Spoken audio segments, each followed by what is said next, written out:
AI ఇప్పుడు ప్రపంచ ఆర్థిక వ్యవస్థనే మార్చేస్తున్న రెండు అక్షరాలు.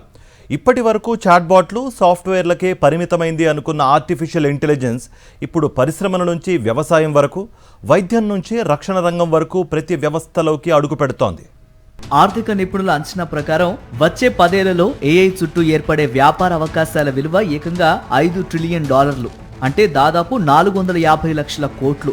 అంతేకాదు 2030 నాటికి ప్రపంచ జీడిపిలో మరో $15 ట్రిలియన్ అదనపు వృద్ధికి ఏఐ కారణమవుతుందని అంచనా.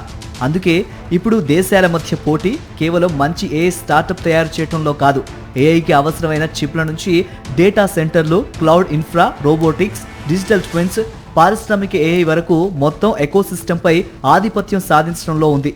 అందుకే అమెరికా, చైనా, యూరప్తో పాటు భారత్ కూడా భారీ పెట్టుబడులతో ముందుకెళ్తోంది. టెక్నాలజీ మార్పులో మరో ఆసక్తికర పరిణామం, దేశీయ దిగ్గజ సంస్థ mega engineering and infrastructure limited కూడా ఏఐ రంగంలోకి అడుగు పెట్టబోతోంది.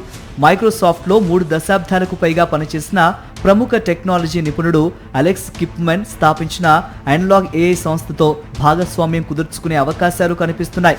దీనిపై అధికారిక ప్రకటన త్వరలో వచ్చే అవకాశం ఉంది.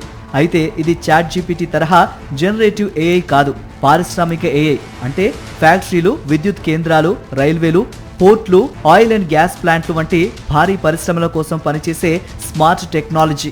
ఈ టెక్నాలజీలో ప్రధాన ఆకర్షణ డిజిటల్ ట్విన్, అంటే నిజ జీవితంలో ఉన్న యంత్రం లేదా పరిశ్రమకు కంప్యూటర్లో ఒక డిజిటల్ ప్రతిరూపం తయారు చేస్తారు. అది ఎప్పటికప్పుడు అసలు యంత్రం పరిస్థితిని తెలియజేస్తోంది.